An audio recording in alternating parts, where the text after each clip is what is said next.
RCM patrol officer's uniform, winces as she notices you. I would really prefer not to talk to you right now. Yes, I am. I know. Here's the real deal. I'm definitely not the cavalry. I don't know. I mean, why would I want to talk to you?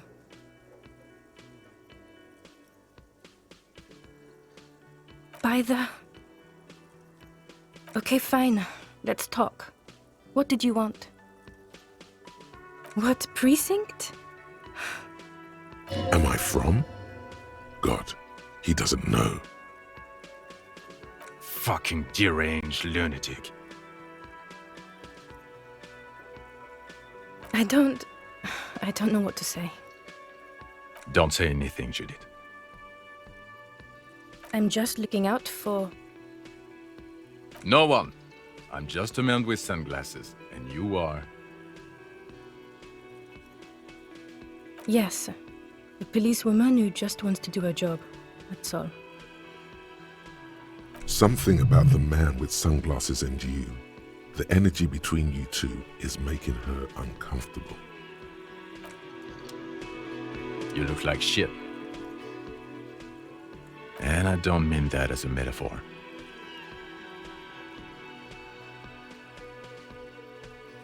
Like undercover?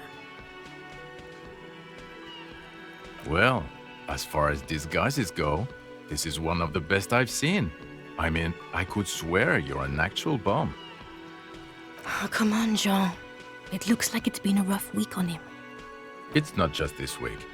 What do you want? Okay, so this guy is cool. He stands there like a statue, an angry statue, and he does not like you.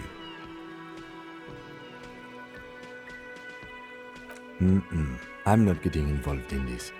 It's not my style, he thinks, glancing at the man in sunglasses and the woman beside him. Oh boy, they're mad at him. No wonder. He just doesn't recognize them. About what? You don't look like a cop. You know what you look like? Exactly. No. Because it's not my job. Why don't you go and fucking do yours and solve this damn hanging?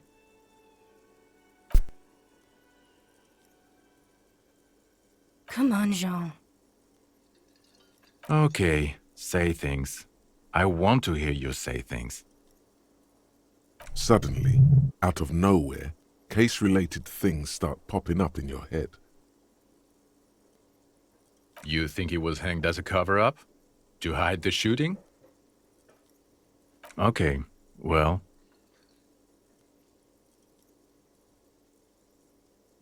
I don't know. Why are you? Oh my God, there's more. You want something more? What is it? You know what it is. It's like the two of you know each other. Just ask him. Oh, I definitely know you from somewhere. Another life. Yes, from another life. A different life. Maybe the life of a police officer belonging to the ranks of the... To what station do you think you would belong in this alternate and totally fictional reality? Okay, that's plausible. That's entirely plausible. Now we're really getting somewhere. Somewhere good.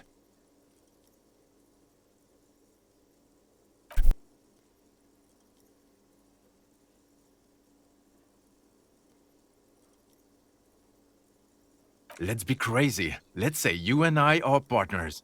How's that for a thought experiment? I'm sure he's fucking flattered, but Kim is not part of this thought experiment. In this one, we're partners. The lieutenant is silent. None taken, my friend. None taken. Let's be honest. There's been some purely fictional talk in our imaginary station in regards of who'd even be worthy of your partnership. And the conclusion is that a man with your caliber should form his own one-man policing unit. Anyone else would just slow you down.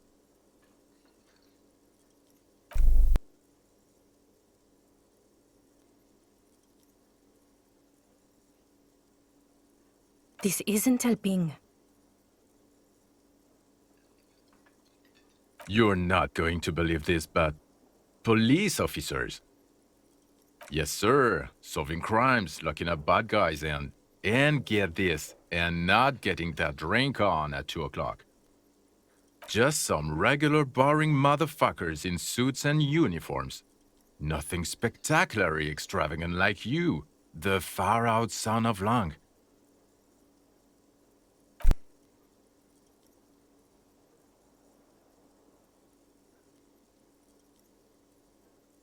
Not even a little bit. It's an urban myth about an officer who is so far undercover he can't remember who he is. As I said, just an urban myth. You are not the son of Lang. Neither can I, partner. Neither can I. Okay, why not? Let's do the whole thing over again. We're not wasting time. There is no time. So, do you know who hanged him? Yeah, I can see that. I don't know. Why are you? Oh my god, there's more. You want something more? What is it? Watch out for yourself, loser. That voice, so very familiar. Did you hear it when calling to your station and reporting your badge missing? Oh really? I wonder where. That's the where you remember me from? You don't say. Goodbye then. The voice thing was a coincidence. Run along, asshole. Okay, the man with the sunglasses and his hypothetical Station 41. Weird, right?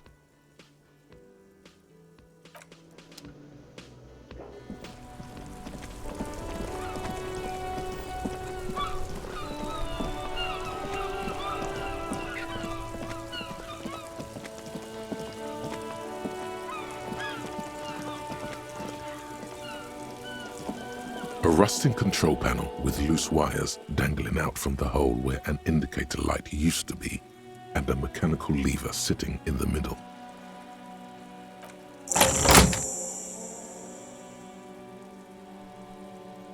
The water lock starts moving.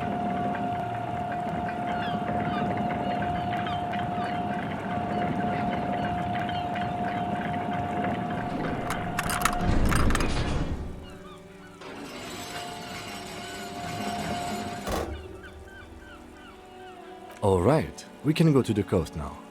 Expect rugged terrain and drunks. And if you wanted to forge that document for Evrart, now you can.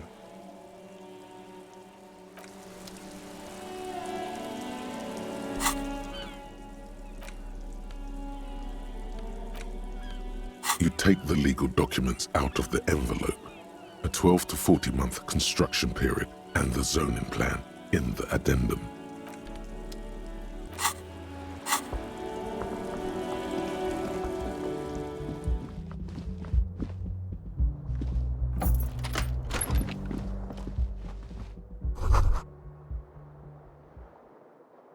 Kim also tries not to look at the pile of taped viscera on the carpet, or the weird suitcase on the hat rack, or the potted plant dying in the corner. But it's all just too morbid to ignore. The man is finding it hard not to trip on the tape, and not to send any of the bottles rolling across the floor. Where unidentifiable sludge makes it hard for him to breathe. Smells of vomit in here. He nods. He takes a step toward the door, like he'd like to leave.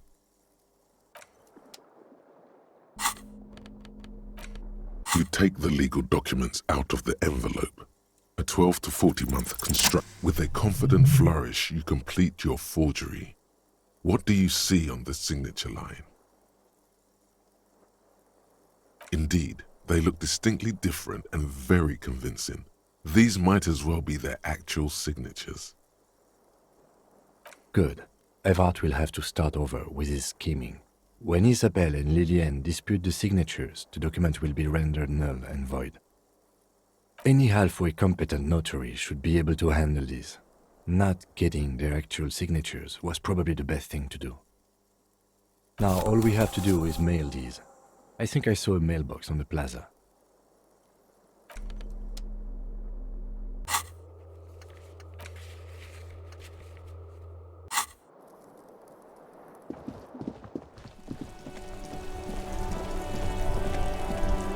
The dented yellow mailbox greets you with its graffito, bullet holes, and an RCM sticker. Yes, for sending mail. You drop the white envelope in the darkness. It lands with a soft thud on what sounds like a couple of letters. About a week's worth of mail has collected in there. They'll empty this very soon. All right, let's go back to Evrart. If we don't mention anything to him, he won't know before it's too late.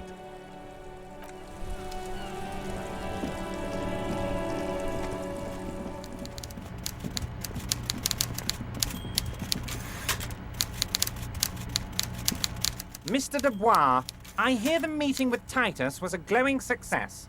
That's such a relief. Titus can be a handful sometimes. Now, what can Evrart Claire do for you today? The Golden Boy returns once more. Wonderful. Simply wonderful, Harry. Of course. I already knew this. My friend, the mailman, confirms the letter is on its way. You've done a great thing today. You've given the children of Martinez a future and proven to be a true man of the left. I can finally trust you now.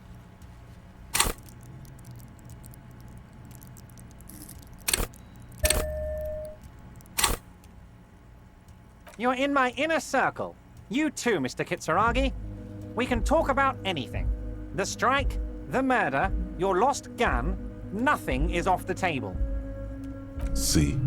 Forging that signature really paid off. Harry, I've got to be honest with you. Your gun was found 2 days ago. Withholding this information weighed heavily on me, but it had to be done.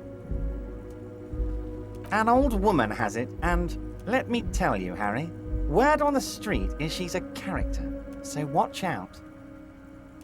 This must be the woman who bought the gun from Roy, the one he described as terrifying. Yes, the same one. I see you've done your research. The pawn shop made the gun easy to track. Crazy stuff, Harry. Selling your gun like that? Wild. Anyway, the neighbors of this old woman contacted my men because they trust me and the Debardeurs Union. Apparently, she was waving it around at the entrance to her building. Waving the gun around doesn't sound good. None of this does. As I said, she's a character. I didn't have time for details. It sounds like she's unstable, but don't worry. No one got hurt. Unstable is good, actually. She will be easier to disarm. No, wait. Actually, unstable is pretty bad. Unfortunately, I don't know anymore. You're gonna have to go in blind, Harry. But she's an old lady. How dangerous can she possibly be? Oh, and she calls herself the Pigs. There it is again. The pigs. Like Roy said, not good at all. I, for one, find it refreshing. Finally, someone calls themselves a pig. It actually sounds extremely bad, but let's not give him the satisfaction. I already have. Tonight, starting 10 o'clock, near the old fish market on the coast. The one on the boardwalk, a little past the fishing village. Be careful, Harry. I would never set you up for anything dangerous, but you did ask for this. Now, back to the fun stuff. She will be there from 2200 hours till 0200 hours. More fun stuff. Seems like we already have fun stuff to do. I did not, Harry. although I am very, very glad he's dead. Why, a war, of course. And what do you have to gain from a war? Victory, Mr. Kitsuragi. I have victory to gain. We are going to start a war with the Wild Pines group and win before they even realize there is a war. Harry, we outnumber them 1,500 to 1, and that's just Martinez. With all the unions in Revachol, and with public opinion on our side, we can hold off 2 men, or 15 men, or even 50 men. The more they send, the worse it's going to look for them. They made a huge mistake hiring those guys. No one likes foreign mercenaries. The leftists hate them, the fascists hate them, even the moralists think they're in bad taste. You're not an ultra-liberal, Harry. Get the fuck out of here. Don't be a retard. Harry, there is no strike, only war. Class war. Or, in business terms, a dawn raid. Or wait. Is that when you still pay them something? Because we won't do that. We're not gonna give nothing. We're gonna take Terminal B away from them. The roads, the gates, the containers, that big crane, even the damn coffee maker. We're gonna take all of it for the people, and fuck Wild Pines. The word fuck rings like a gunshot from his mouth. He doesn't swear often. So that's why you haven't let Joyce in? Yes. It's also why I let that midget Gaumont go. He's too nice. I can't put him through this. Plus, he knows how to get in here. That woman can't tell her tits from her arsehole. She has no chance.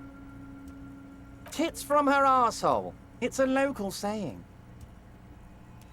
Because we're friends, Harry. Besides, it doesn't matter now. You can go tell her if you want. It won't change the course of events. We have a significant head start. It's already happening.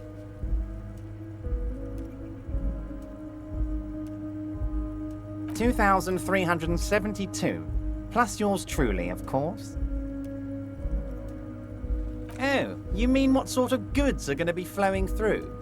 How am I going to replace all the contacts we'll lose once the poo-poo hits the fan? The clients will ditch us. Harry, we've thought of everything. We've been running back channel negotiations with all the major clients. I think the company will be unpleasantly surprised to see how many of them stay loyal to Martinez and to the new competitive contracts we can offer. With renewed zeal sparked by communal ownership, the men will be shipping those containers double time. You'll be surprised to see how fast things go without parasites latching on. We'll have our hands free to pursue bold, exotic new revenue streams. That's drugs. Drug trafficking. Drug trafficking? Don't be stupid, Mr. Kitsuragi. There are perfectly legal, 100% ethical chemical factories on the Samaran Isola. You don't need to be colonialist about it. All they do is produce components to keep the pharmaceutical industry running. That's people's health we're talking about. Old grannies, little babes, people with disabilities. Wow, a neurochemical, psychoactive labor uprising stroke hostile takeover. The company thinks transporting these chemicals in bulk looks bad, has bad optics, may be illegal in some countries. The Debarders Union, however, we're all about the large volume column. We're gonna transport the living daylights out of those materials, Harry. So your sick kid can get his benefit, and your wacky uncle doesn't have to come off risperidone. And the kids on the street can get speed and pyrrolidone. I'm an old-fashioned guy, Mr. Kitsuragi. I sometimes grab a beer with the boys, but I have no idea about the things you just mentioned. But if I were to supply ingredients for some sort of rainbow party, I would make sure the Union took a fantastic share. And I'd keep that stuff far away from Martinez. You know why you're such a good detective, Harry? You don't get sidetracked. You care about the people you're supposed to protect, not some systems that may or may not be unethical. Anyway, let's not focus on the sensationalism of the drug trade. This hypothetical drug trade is all anyone ever seems to be interested in. It would only be a small part of the harbour's turnover, just like the harbour is, but a small part of Martinez. Let's look at the big picture. Martinez as a whole. There are little girls out there with dreams of making music. Young mothers who want to start businesses. Models who want to walk catwalks and steel welders who want to weld steel. I'm gonna unite them all into one economic body. We're gonna incorporate this place to Kingdom Come. Everyone's gonna be in on the wealth, and everyone's gonna pull their weight. Let's keep focusing on the drug trade. He was almost admitting to it. No, Harry. That's boring. All right, it's gone. The hypothetical raw materials trade is off the table. It's such a small and insignificant slice of revenue, I'm cutting it. Boys, Harry felt queasy about it. We're not doing it. Can we talk about my beautiful incorporated Martinez and its many-sided business ventures now? This bold new vision of incorporated socialism I'm offering?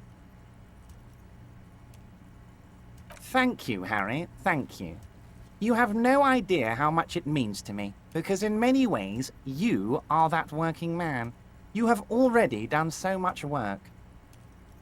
We're way past specific union members now. This is the big time. We're talking about the future of Revachol here, Harry. You can bother Leonard with that. He loves to run his mouth on such matters. But I'm in big-time mode, Harry. There's something different about him now. He's more vibrant, more alive in his big-time mode. Great, Harry, great. I think we have truly built a bridge between Martinez and Jamrock today. We have united the RCM and the Debarders Union. This has been so great. I'm sorry we don't have more fun things to do together, but if you ever feel like bouncing something off me, my door is always open.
banged-up motor carriage lies half submerged in the icy water, slowly sinking into the Insulindian Ocean. Only the cabin top, rear wheels, and the engine remain visible. It appears to be so.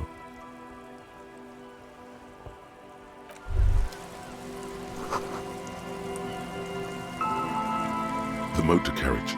It appears to be so. I agree. We should definitely investigate. You get a sudden, sinking feeling. Stomach acid comes up as you look at the motor carriage in the deep, dark, cold water. Why the doom and gloom? It's just a sunken motor carriage. Some motor carriages are bound to end up in the sea. The motor carriage is properly stuck in the ice. Getting it out would require a team of specialists. A single day in the salty seawater would ruin most vehicles, but this one looks worn even in places the salt water hasn't touched it. Rust, moss, and sea life have already claimed it for themselves and initiated a slow decomposition process. The logo is too deep in murky water.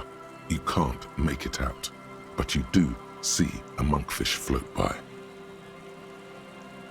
The ice hasn't closed around the vehicle yet. My guess is it's been here since last Saturday or Sunday. Your mocking tone finds no response, but the motion of the waves.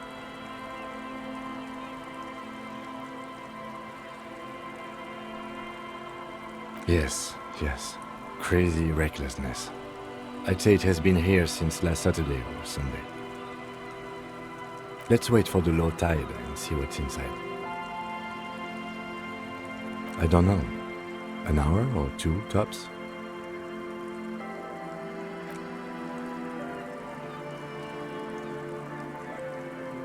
As you sit down in the old, rusty playground, the world around you becomes very silent. The hinges creak under your weight, dangerously so. Nothing but the sound of seagulls high above in the sky, echoing like distant laughter. Ice cracks around the blue motor carriage in the sea. Yes, it does. Let me think about it. Spit flies from your mouth to your moustache, your chest, the ground before you. No sound though. The lieutenant must think it's rather funny. He smiles and quickly turns away. That's right. Just keep at it. It will come to you. With his lips puckered, the lieutenant lets out a beautiful melodic trill that puts even the insulindic thrush to shame. You hear the sound echo on the large body of water. Clouds race across the spring sky, and suddenly you just feel better about everything. The clouds pass in the sky, and the shadow of the swing moves like the hour hand on a timepiece. 30 minutes have passed.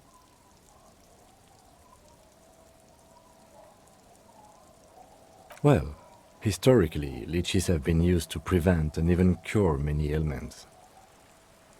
Clouds on the horizon grow darker, and the shadow of the swing set keeps climbing. You hear the distant rumble of the city. 30 minutes pass. The world turns as fast as it wants. Your voice echoes on the water, strange and out of place in the environment. 30 more minutes pass. Detective, I've been able to make out the mark ever since we arrived. I find it odd that you haven't. It's a Coupris, Model 40. Yes. Why haven't you? It is a simple and rugged machine, favored by working men, government offices, firefighters, animal control people, you know, those kinds of people. Yes, 41. What do you think it stands for?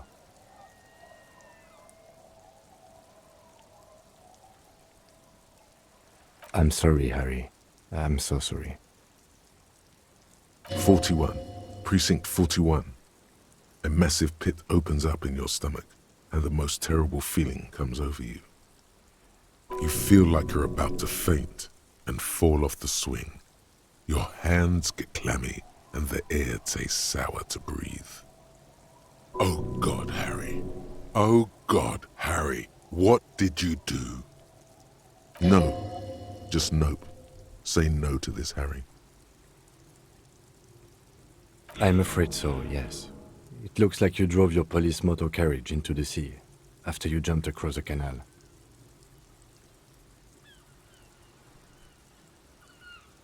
The lieutenant adjusts his glasses and doesn't say anything.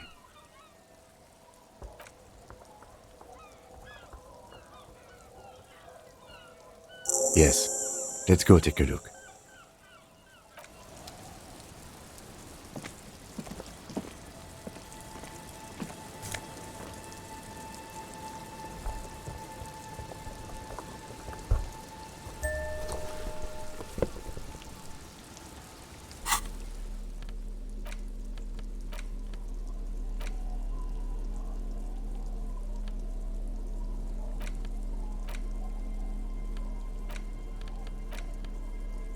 A police badge on which you see the photo of a man.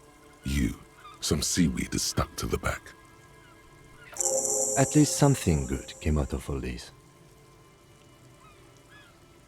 Encased between two durable plastic sheets is a bluish card with lines of information and a watermark in the shape of the street grid of Revachol West. You see a photo, a name, a rank, a document number, the date of issue, and, in the lower right corner, your precinct. The man keeps winking at you with his green-grey eyes.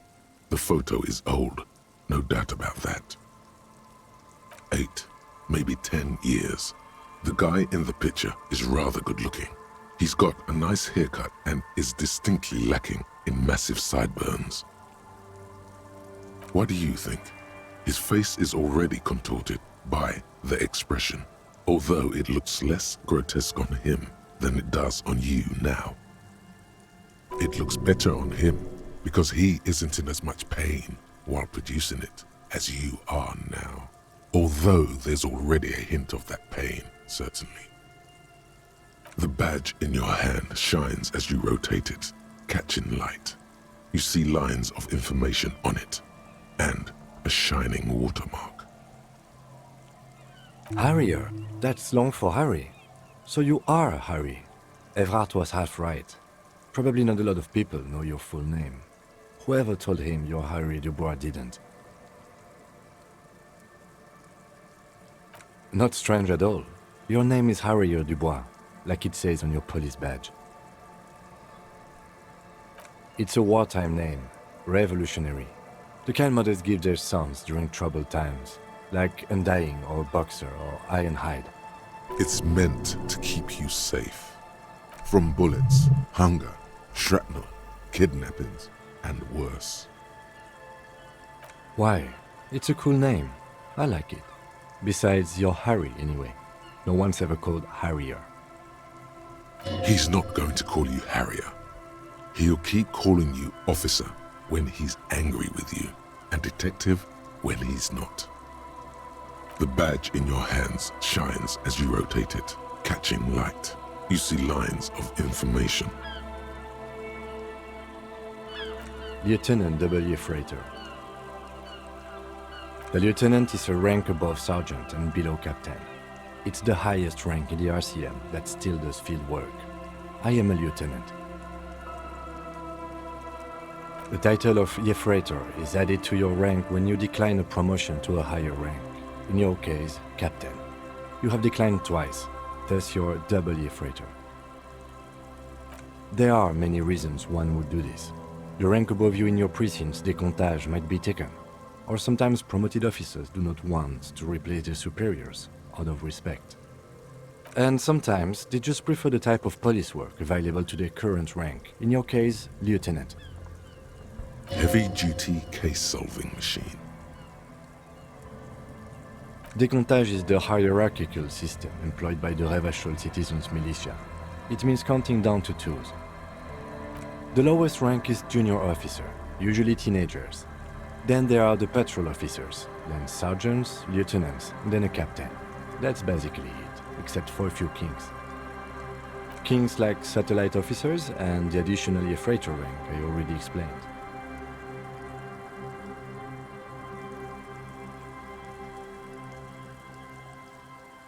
My pleasure. Such a small yet precious thing. Expensive paper caught between thick plastic, like a fly in amber. It reads. That's just the serial number. Revachol, Jamrock, Precinct 41, with some numbers thrown in there for good measure. 4 months ago. I'm guessing that's when you were promoted to the rank of Lieutenant W. Freighter. A new badge usually comes with a new rank. You seem to have been doing well then. The pain in your chest tells you you were working yourself to death to earn that rank. The case created a lot of edge you have to take off. The death march really gets us going. Yes, it's the designation of your precinct. 41, like mine says 57. The 57th is mostly industrial harbor, a lot of asphalt. The 41st is... It's a tough station to work in. You have all of Jamrock to cover. That district should have 3 precincts, but money is what it is. It's no wonder you are like you are, he thinks. But then again, it's a legendary district, and a hell of a station too. It must be an honor and a curse to work with people like Price, McCoy, Berdiaeva. he knew all those people, although they're not from his station. They must be big. The badge in your hand shines as you rotate it, catching light. You see lines of information on it, and a shining watermark.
Rust peels off the bent iron posts of the swing. The wind whistles through the skeleton of the small house behind you. There's desolation everywhere. In this yard? Someone thought they could have a summer house in a bloc obscur, for cheap. It didn't work out. They abandoned it about a decade ago. A black bloc, a part of the city left unrenovated after the war, or one that has fallen to gang violence, or has become inhospitable in some other way. Practically, it's not an official term in any way, but look around. No sewage, broken power lines, crime, drums. Life is tough in the blocks. It's no place to build a summer house. Yes, and you picked it up as part of the Jamrock Shuffle. It's not meant as nagging, just an observation. We should move. I don't think we will solve the murder with forays into the urban hinterland, at least in this phase of the investigation.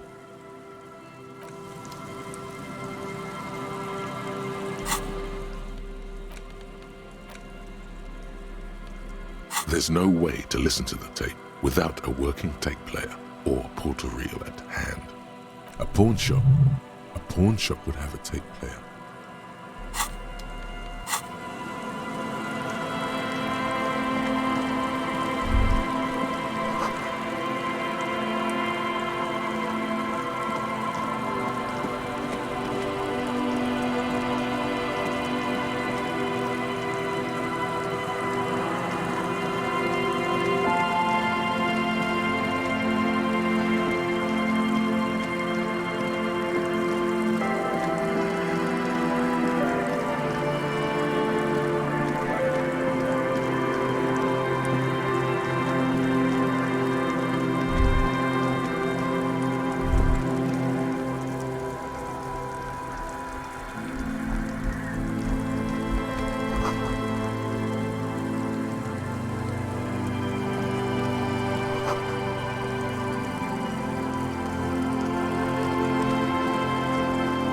The worn and beaten wooden planks of the bench do not look overly comforting.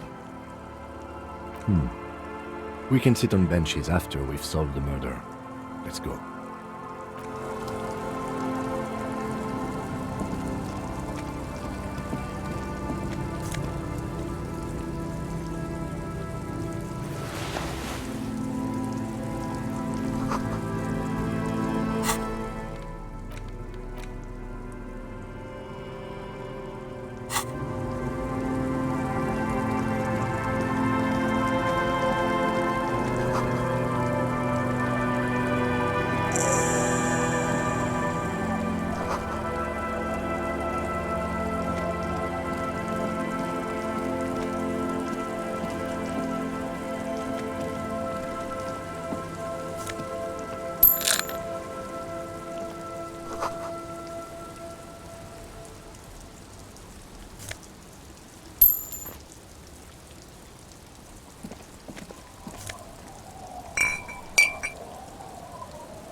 The noxious odor emanating from the drunken man is strong and familiar. Don't you call her? Yeah! Don't call Abigail! You really don't have to. Besides, he won't understand you anyway. Abigail, oh Abigail. The dozing man mumbles something inaudible.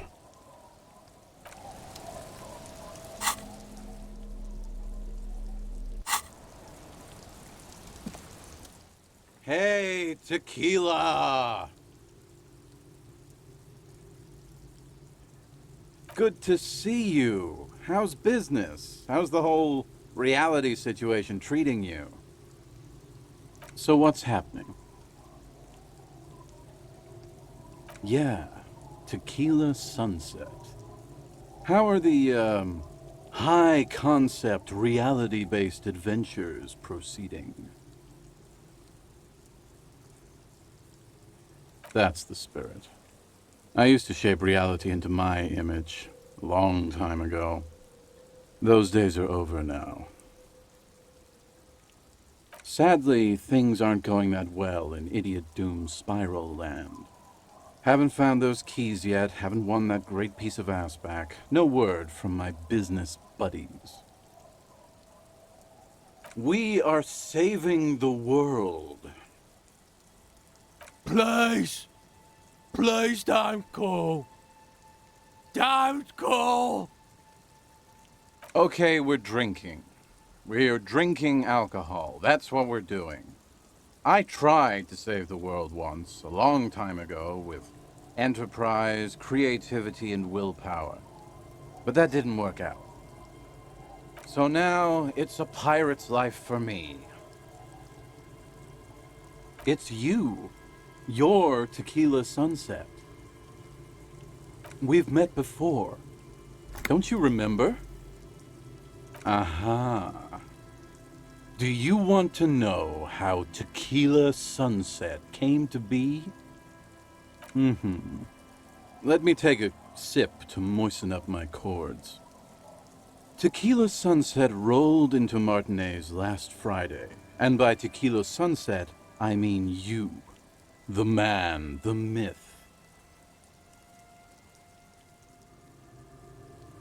Hey, let's not jump ahead of ourselves. This is your story. Stop interrupting. You got here on Friday to solve a case, hoping to be the early bird who gets the worm. And by the worm, I mean the buzz. Because as far as I know, all you did was get piss drunk. Word on the street is you went around the local hostel telling people that you're a police officer, and that it would be really fucked up if you shot yourself in the head right in front of them. That's pretty high concept, if you ask me. Does that sound like something you'd do? Yeah, probably. The lieutenant's brow is furrowed. He's listening as casually as he can. It was a late Saturday night when we, the Union of Moribund Alcoholics, were getting our drink on. Nothing remarkable about this, we get our drink on 24/7. Makes everything warm and glowy. I trust you know the feeling. One moment we hear the sound of a motor carriage revving up somewhere on the plaza, followed by a series of dings and bangs. Do you remember the sound of wood cracking? The billboard? Naturally, loud noises pique the interest of anybody owning a pair of ears. That's just the reality we're in. Anyway, there was a brief silence, a gasp of silence, if you will, followed by a real commotion. We heard the carriage careening towards the coast at top speed. Sounded like someone jumped the canal. We grabbed our brewskis and rushed to the jetty. Never underestimate the speed of an alcoholic. What we saw was a sight to behold. A beat-up police carriage containing you. Right there on the beach. You revved the engine and screamed at the top of your lungs, "The time hath come!" So, naturally, being the curious cat I am, I asked what time hath come. To which you replied, "The time hath come for Tequila Sunset, the end of all things." Your reality contracted. You jammed the pedal, plowed right off the jetty, and through the ice. The muscles in your right leg tense up. Your hands cramp on the steering levers. We ran towards the ice whilst you crawled your way out, miraculously unhurt, covered in seaweed and shit, like some kind of sea monster. When we finally got there, you were sitting on the beach crying. You said that your badge and uniform were in the car. It was too late to get in there, though. The carriage had sunk too deep. Recognizing a brother in need, we offered our condolences and invited you to party with us, which you naturally agreed to. What else was there to do? Thank you, brothers. for your helping hand. We asked about the whole Tequila Sunset thing, and you told us it was your name now, and insisted that we all call you that from then on. Nah, that name sucks. You're Tequila Sunset. Just embrace it, brother. Hours. It was an all-night drink-a-thon. Then, at some point, I think it was Sunday morning, you got belligerent and wanted to talk about Revacholian women. How they're beautiful and also whores and so on. How one of them fucked you real bad. After a short while, you crossed the event horizon, looked sullen, got up, and left without saying anything. Wow, that's quite a story. Yeah, I bet Tequila's a fucking legend around the precinct. You must be proud to work with him. If you only knew. It's a hard thing for a man to confront his past. That's why I avoid mine at all costs. You too, Tequila Sunset.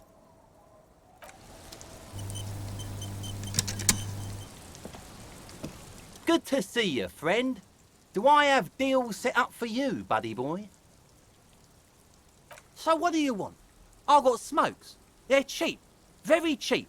I got Pilsner. Great deal. You won't get a better deal on that piss. Spirits I can let go for 300 real. I also have speed. And by speed, I mean amphetamine. In the civilised world, it's a custom to tip the shopkeep, friend. But come back anyway.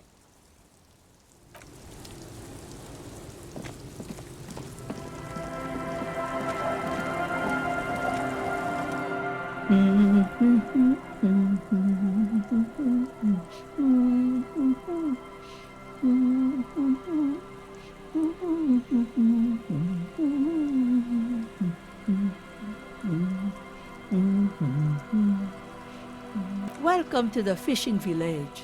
Please lean in closer. I have cataracts. Then how does she know you're here?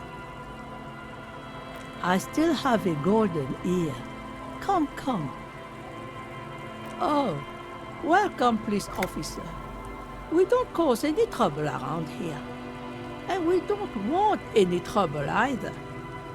We are not here to cause any trouble, madame. Oh, of course. Last time we saw you around here was 12 years ago. You also came to take care of trouble then. Wish you did. But still, in Martinez, you're considered an ill omen. No, not you personally. I meant the RCM. Some of the men got into a fight. One of them killed another, locked himself in that woodshed over there. He was brooding, needed some help opening the door. You got it open for him and took him to think about what he'd done in a more secluded place, somewhere more quiet. Maybe they are afraid. Because you're an ill omen, but you're still welcome here, as long as men with guns aren't chasing you. And maybe even then, because that's the kind of fishing village we've built. I'm sorry there's not a lot of room to park the motor carriage, and not a lot of houses, or a lot of people. My kids are long gone, searching for treasure. So are others. Ah, look at me ramble on. What brings you to us? Stay? Most people here are trying to leave. That said, if lodgings is what you're looking for, I've got a free room in the shack. I won't charge you for it. Take it as a gesture of goodwill from the village to the RCM. Don't make an old woman regret opening her house to the police. Well, if you are not in the hostel in the morning, I'll know where to find you. Here, in a shack.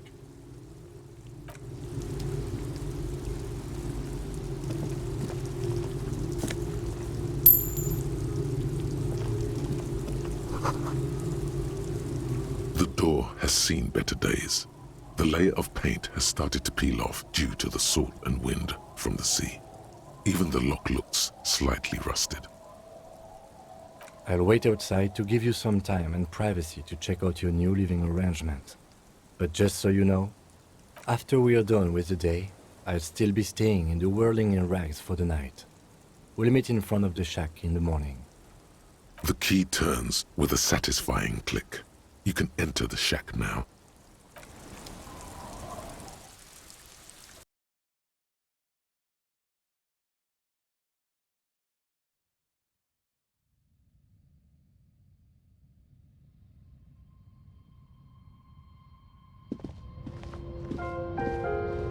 The bed is comforting, if a bit run down. Still, you've earned a rest.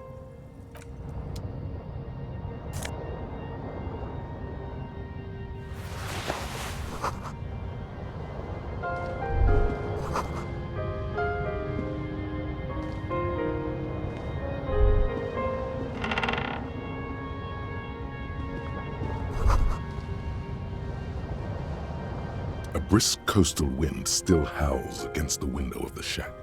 Occasionally, the waves crawl in under the foundation, producing a low hum.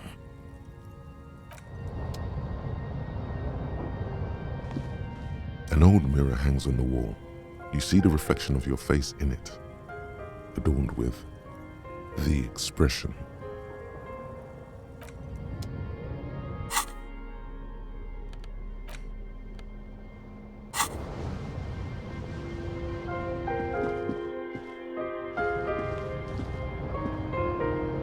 On the table, you see a bowl of water, a rough soap, and next to it, a small hand mirror. A straight razor soaks inside the wash basin. The water reflects back a vague image of your face. Nose bulbous and red, hair unkempt, wrinkles lining the eyes and forehead. The stash is gigantic. You'll be looking like a pansy without the chops. A fucking pansy. A fresh start looms ahead. Clean yourself up and be born anew. Like an artist with a brush or a master swordsman, you use the small mirror and the straight razor with some soap to remove all that unkempt hair from below the noseline. The sharp blade chafes against your skin, producing a scratching sound. The surface underneath the beard feels tender, the air brushing against it chilly. They feel so smooth, surprisingly so. A feeling of freshness overcomes you, as if you just came from a cold bath. The water reflects back a vague image of your clean-shaven face. Despite the bulbous nose, unkempt hair, and persistent swelling, you look a little younger, maybe.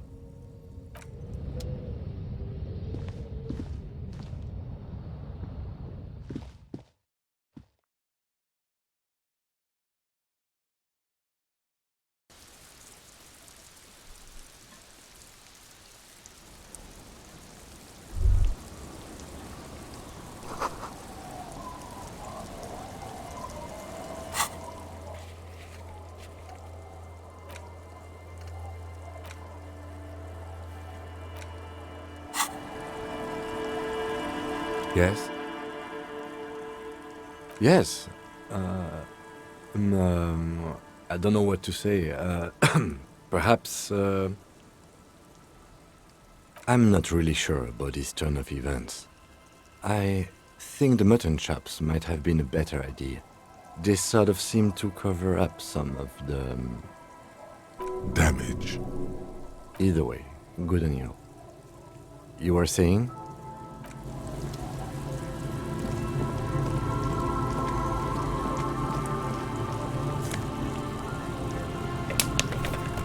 Hi, officer.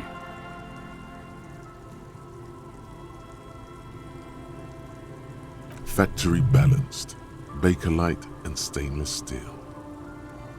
Anything I can help you with? The name is Lilienne. People call me Netpicker. I think I have time for questions. What are the other ones? Ask her about the cool sword. Helps to break the ice. Unfortunately, the factory sold this one with a 3-year warranty instead of a story. It's to intimidate folks, mostly.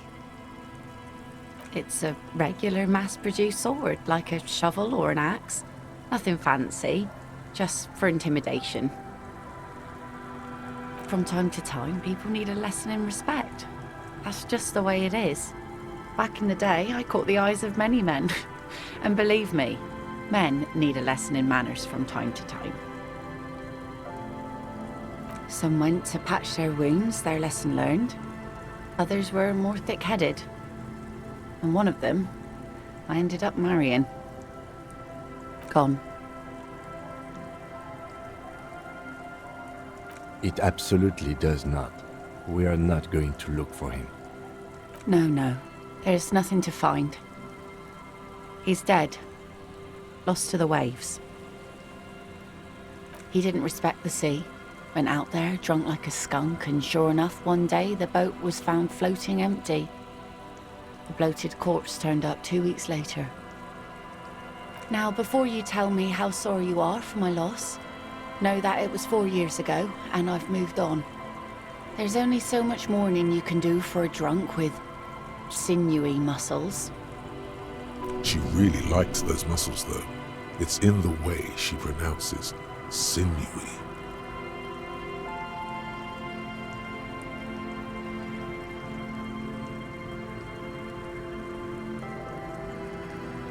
I don't. But us working folk don't have the luxury to be bedsick with melancholy. I buried him, mourned for an appropriate amount of time, and went on. Life didn't really change that much for me and the kids. This is neither a touchy nor a very interesting topic for her. She looks like she's ready to go on a date with another, better drunk. Ask her. Both of you could need some action. Sure is. The sun, I call her, coated with a fresh layer of tar just yesterday. It'll take some time for it to dry, assuming the sunny days continue. Let's see. Who are you looking for? I don't think I know what these are. Care to elaborate? Aha! Like snowmen. 2 odd guys have been wandering around here, nose in sand, talking nonsense about snowmen and the like. I don't really know. Further down the peninsula, I guess. I mean, that's where they were heading. Who else are you looking for besides snowmen? Well, how can I assist you then, officer?